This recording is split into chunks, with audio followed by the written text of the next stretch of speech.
Bonjour à tous et bienvenue à notre débrief Motoax suite au Grand Prix du Japon à Motegi.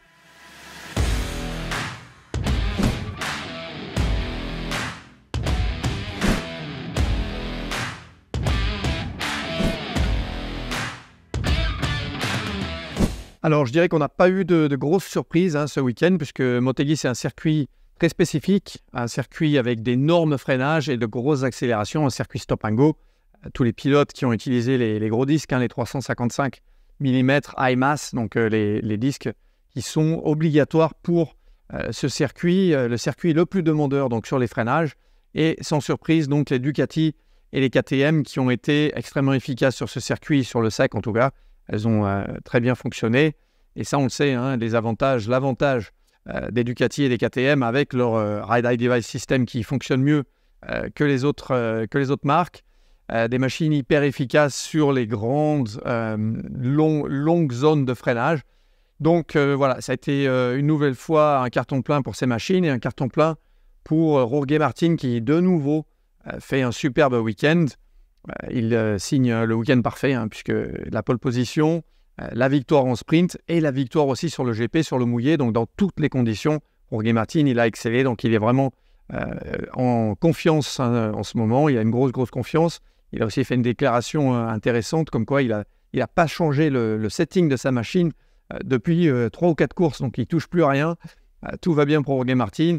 Et ça, c'est souvent le cas avec les pilotes. Quand on trouve une symbiose comme ça avec sa machine, on change très peu les réglages pour surtout ne pas perturber ce feeling qu'on a avec la machine. Donc Martin, en ce moment, il est vraiment sur un nuage et il va être difficile à battre.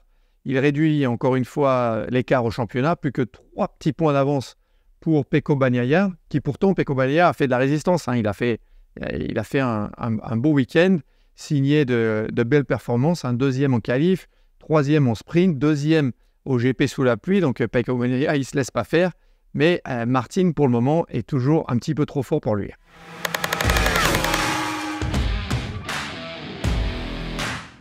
L'autre prétendant au titre, c'est Marco Bezzecchi. Et Bezzecchi, il fait aussi de la résistance. Alors lui, il a fait un week-end qui était pas mal non plus. Il a malheureusement connu un problème sur le départ de la course du GP. Donc, alors c'était le départ en slick avec des petites gouttes de pluie. Donc c'est des conditions très difficiles, surtout au départ, quand il faut activer les pneus. C'était les pneus durs, le pneu dur à l'avant, le pneu soft à l'arrière pour la course.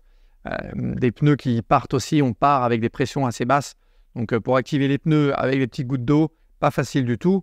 Bezzecchi, premier virage, on le voit en fait sur les ralentis et sur les différents angles de caméra où on le voit en fait, il rentre dans le virage et il perd l'arrière de la machine. Donc il tombe pas, mais ça le fait. Il est obligé de relever la moto. Il s'écarte un peu, il tape dans Viñales. Malheureusement, ça fait un effet domino. Viñales qui va chuter, notre Joan Zarco qui va passer par le gravier, qui va perdre beaucoup de temps. Donc, sur le coup, Bezzecchi, ce n'était pas vraiment de sa faute. En fait, c'était pour éviter une chute qu'il a fait ça. Donc, pour moi, la décision de ne pas lui donner de pénalité était la décision correcte. Par contre, c'est sûr que pour Maverick Viñales et pour Joan Zarco, ça les a bien sûr pénalisés pour la course. Alors, Bezzecchi, il a quand même signé un beau week-end avec la 4e place en qualif, 6e sur le sec en sprint et 4e sous la pluie. Mais malheureusement, il perd un peu de terrain au championnat, 54 points de retard. Alors, il a encore le temps, il reste 6 courses, 12 courses en comptant les sprints. Ça fait plus de 200 points, 222 points exactement à prendre au total. Donc, il a toujours sa chance, mais ça ne va pas être facile face à Jorge Martin qui déborde de confiance et un Pecco Bagnaia qui, bien sûr, va résister à Jorge Martin. Donc, pour moi, la bagarre, là, maintenant, elle est vraiment entre les deux hommes de tête, donc Martin et Bagnaia.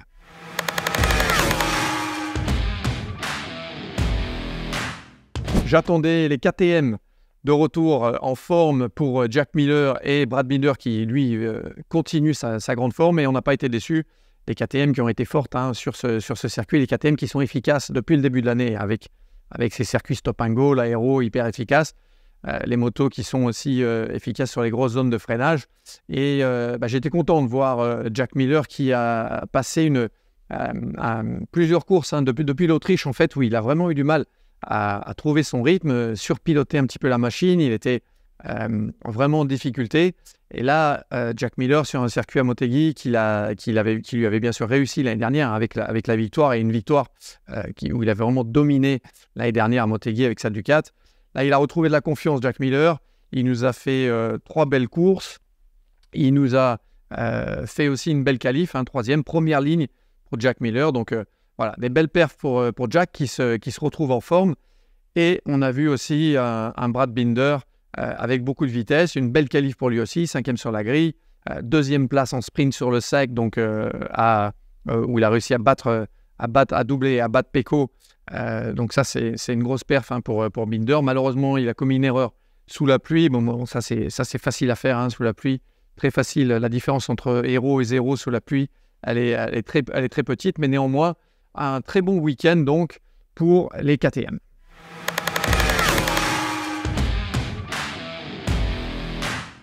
Du côté de notre Français Fabio Quartararo et de la Yamaha, ça a été encore une fois un week-end difficile.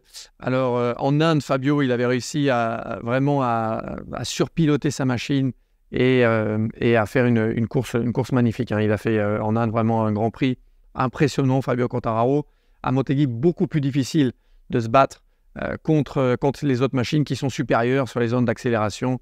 Donc voilà, pour Fabio, ça a été un week-end pas facile. Il a réussi quand même à sortir son épingle du jeu avec signer un top 10 sous la pluie, mais globalement un week-end difficile pour Fabio, pour Morbidelli aussi, et pour Cal Crutchlow qui lui testait en fait un nouvel aéro, un aileron aussi derrière, une nouvelle configuration de machine. Il testait en fait des éléments qui, il l'a admis, avaient été testés déjà, mais en fait Yamaha voulait continuer de les tester pour essayer de trouver une direction. Alors, ils savent que ce n'est pas des améliorations, mais ils voulaient continuer à les tester pour essayer de trouver une direction pour l'année prochaine, pour pouvoir comparer pendant le même week-end. En fait, c'est ça qui est intéressant avec les wildcards, c'est que les ingénieurs peuvent comparer vraiment pendant les mêmes séances, avec les mêmes conditions de piste, les différences entre les machines du pilote wildcard, du pilote test et des pilotes officiels. Donc ça a été globalement un week-end difficile pour les Yamaha, et une confirmation que les Yamaha ont besoin de progresser sur ce type de circuit.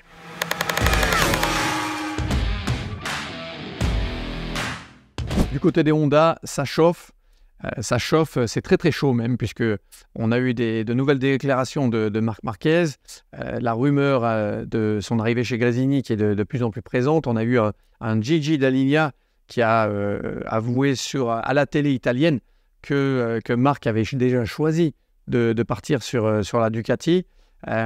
Et Marc Marquez, il a quand même fait un week-end hyper intéressant, comme en Inde. En fait, en Inde, donc lui et Joan Mir ont montré beaucoup de vitesse. Et là, Marc Marquez, il signe un podium sur le mouillé, mais un podium quand même. 3e place donc sur cette course. Il était 7 en qualif, 7e aussi en sprint sur la course complètement sèche. Donc en fait, la Honda, elle est quand même, disons, moins pire que ce qu'elle était au début d'année. Donc ça bosse à bloc du côté chez Honda. Ça se restructure aussi, puisque Kuboto-san, donc le gros boss de Honda HRC, lui, a été écarté, en fait, va changer de travail dans la philosophie de travail japonais. Ça veut dire qu'il est complètement écarté du projet. Et on a des rumeurs aussi que Kuwata-san, donc le boss du HRC, qui lui aussi changerait de poste. Donc ça se restructure chez Honda, malgré les rumeurs du départ de Marc Marquez. Et ça bosse dur, et ça progresse aussi. Donc voilà, on va voir sur la fin de saison, sur les prochains GP, s'ils peuvent confirmer cette tendance.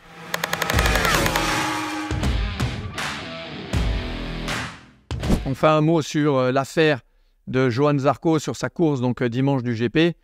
Ça a été vraiment une déception pour Johann Zarco de ne pas pouvoir garder sa 6e place suite à sa chute juste avant le drapeau rouge. Alors, sa course avait très mal commencé, puisqu'il a été victime en fait de l'effet domino de Bezzecchi qui tombe presque et qui tape dans Vignales, qui écarte donc Johann dans le gravier.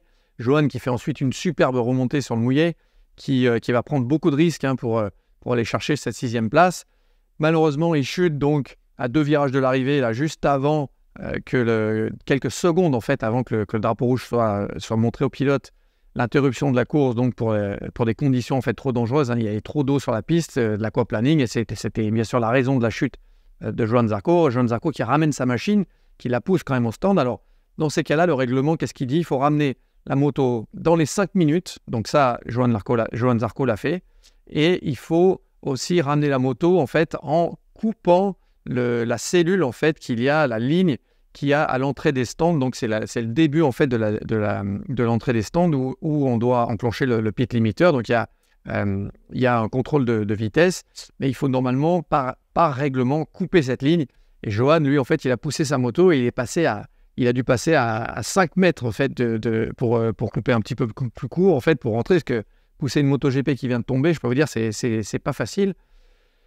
Dans ces cas-là, en fait, oui, alors, si on suit le règlement à la lettre, normalement, Johann Zarco n'est pas classé.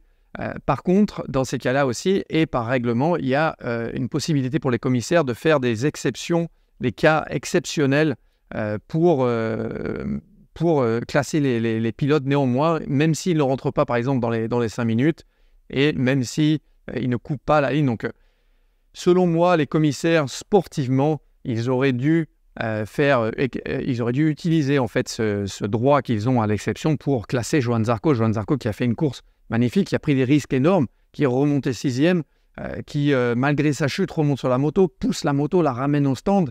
Donc, c'est beaucoup d'efforts qui ne sont pas récompensés, alors que sportivement, selon moi, ils le méritaient. Donc, je pense qu'ils auraient dû faire une exception dans ces cas-là. Ils pouvaient le faire, ils ne l'ont pas fait. Et je trouve que c'est dommage pour notre Français qui a pris beaucoup de risques et qui a montré du cœur, qui a montré son envie de se battre. Donc, voilà. J'étais un petit peu déçu de cette décision et je pense que je n'étais pas le seul. Donc voilà, je voulais juste glisser mes 2 mots et mon avis donc, sur ce sujet.